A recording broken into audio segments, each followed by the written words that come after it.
विधानसभा के मानसून सत्र के दूसरे दिन मंत्री टीएस सिंहदेव का चर्चा के बीच उठकर चले जाना एक बड़ा राजनीतिक मुद्दा बन गया है।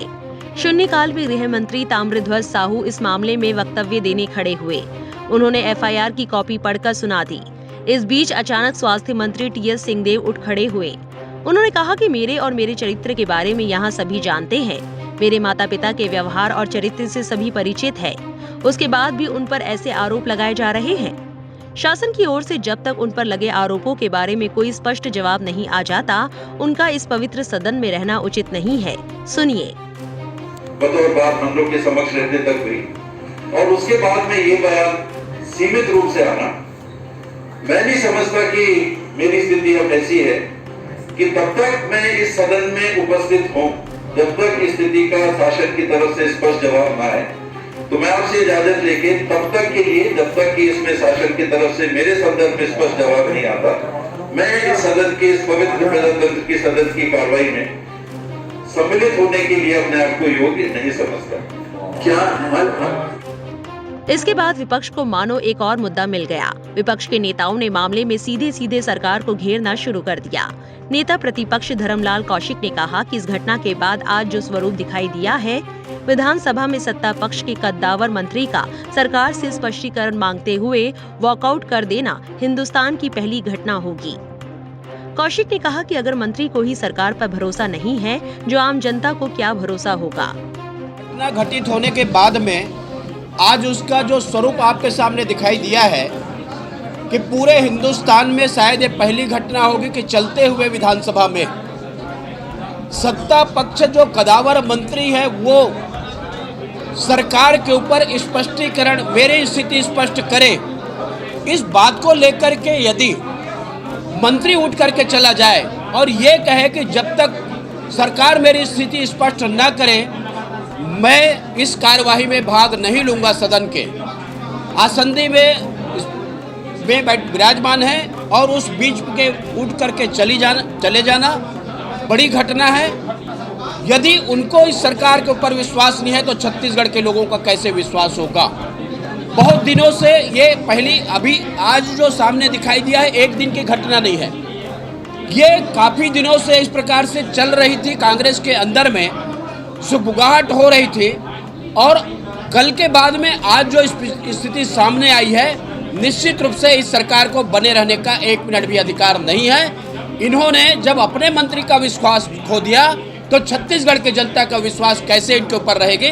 तो इन्होंने विश्वास खो दिया है, इसलिए सरकार को रिजाइन करनी चाहिए। वहीं रायपुर दक्षिण विधायक और प्रदेश के पूर्व मंत्री बृजमोहन अग्रवाल ने कहा कि विश्व के राजनीतिक इतिहास की ये पहली घटना है कि मंत्रिमंडल के किसी सदस्य ने सरकार पर आरोप लगाते हुए ये कह दिया कि जब तक मेरी स्थिति क्लियर नहीं होगी तब तक मैं विधानसभा में भाग नहीं लूंगा। ये सरकार के ऊपर अविश्वास को दर्शाता है और ऐसी सरकार को एक मिनट भी सत्ता में रहने का अधिकार नहीं है। विश्व के राजनीतिक इतिहास की ये पहली घटना है जिस घटना में मंत्रिमंडल के किसी सदस्य ने सरकार पर आरोप लगाते हुए कि जब तक मेरी स्थिति क्लियर नहीं होगी तब तक मैं विधानसभा में भाग नहीं लूंगा। ये सरकार के ऊपर में अविश्वास है और ऐसी सरकार को एक मिनट भी रहने का अधिकार नहीं है। छत्तीसगढ़ के पूर्व मुख्यमंत्री डॉक्टर रमन सिंह ने भी सरकार को घेरा। उन्होंने कहा कि 2.5 साल आते आते सरकार पूरी तरह से बिखर चुकी है। सरकार का मंत्री आज सरकार के प्रति अविश्वास प्रकट कर रहे हैं। इससे प्रतीत होता है कि उन्होंने सरकार के अस्तित्व को नकार दिया है। रमन सिंह ने कहा कि जब मंत्री का भरोसा सरकार से उठ गया है तो छत्तीसगढ़ की जनता क्यों भरोसा करेगी। जिसके बारे में बार बार मैं बोलता था, 2.5 साल आते आते सरकार पूरी तरीके से बिखर चुकी है। बिखरने की चरम स्थिति आज हाउस के अंदर देखने को मिला कि सरकार का मंत्री, जवाबदार मंत्री आज सरकार के प्रति अविश्वास प्रकट करता है और ये कहता है कि जब तक मुझे संतोषजनक जवाब नहीं मिलेगा इस हाउस में, इस विधानसभा में मैं कदम नहीं रखूंगा। इसका मतलब है सरकार के अस्तित्व को नकार दिया गया।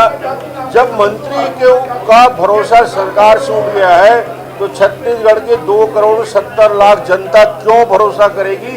पूरी तरीके से सरकार कटघरे में खड़ी है, पूरी तरीके से इसकी विश्वसनीयता खत्म हो गई है और एक दूसरे के ऊपर अंदर अंदर जिस प्रकार विरोधाभास दिख रहा है, एक दूसरे पर अविश्वास दिख रहा है, उसकी चरम स्थिति आज दिखी छती। उधर चर्चा से बीच टीएस सिंहदेव उठकर तो चले गए, लेकिन करीब आधे घंटे के बाद वो वापस विधानसभा भी लौट आए।